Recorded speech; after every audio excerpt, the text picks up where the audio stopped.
Баршаңызға сәлем достар. Бүгін сіздермен өте оңай жасалынатын творожный пирогтың рецептімен бөлісетін боламын. Видеода көрініп тұрғандай, творожный пирогтың біз бірінші начинкасын дайындайтын боламыз. Творогымызға шекер, жұмыртқамызды салып араластыратын боламыз. Қаймақты қаласаңыздар қосыңыздар, қаламайтын болсаңыздар қоспай қойсаңыздар да болады. Яғни қаймақ міндетті емес. Осылай жақсылап араластырып қоямыз. Бірінші начинкадан бастаймыз, өйткені біз тестамызды дайындап болғанша начинкамыздың шекері еріп тұру керек. Міне болды.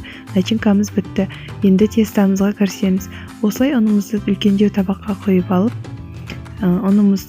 майымызды осылай ұнға малып, үккіштен өткізетін боламыз. Міне разрыхительдің осылай бір пачкасын қосып жібере салыңыздар. Енді біз қазір үккіштен жақсылап өткізіп аламыз біз. Екеуін өткізіп, жақсылап бір-біріне араластыратын боламыз. Бұл біздің үйдің ең сүйікті, ең дәмді пирогтарымыздың бірі. Мұны мен үнемі жасап отырамын. Сіздер де жасап көріңіздер, сіздерге де міндетті түрде ұнайды. Менде оның мына жерде көп болды. Қарап тұрсаңыздар, мен өз көлемімнен 2 есе жасап жатырмын. Сондықтан көбірек қып қосудамын. Сіздер өз берілген рецепт бойынша жасасаңыздар да болады. Немесе көп болғанын қаласаңыздар, осылай үстіне қосып 2 есе қып жасай бересіздер мен секілді.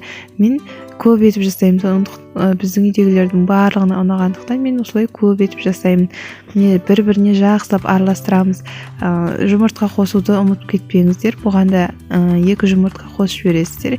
Мен негізі бір жұмыртқа көлемі көп болғандықтан 2 қосып жатырмын. Осылай жақсылап араластырасыздар. Осылай үгілмелі теста болып шығады. Теста болғанда бұл қамыр секілді илеймін деп ойлап қалмаңыздар. Осылай формамызға салып, осылай песочный сияқты теста болады. Осылай астыңғы бөлігін салып шығамыз. 2-ге бөліп аламыз да. Осылай ортасына начинкамызды саламыз. Начинкамызды реттеп салып болған соң, бетіне тағы да осындай песочный тестамызды саламыз. Бір текст етіп, осылай қойып шығамыз барлығын. Видеодағыдай істейсіздер, дәл дәмі деген енді ерекше шығады. Міндетті түрде дайындап көріңіздер. Міне енді пешке саламыз. Пеште 200-250 градуста пісіріп аламыз. 40-50 минут көлемінде пісіп шығады. Міне дайын болған пирогымызды бірден кеспейміз. Сәл суыған соң осылай алып кесетін боламыз. Пирогтарымыз дайын болды. Дәмі деген өте керемет, үгітіліп тұрады, жұмсақ, ауызда еритін, тіл үйретін тәттілер болып шығады.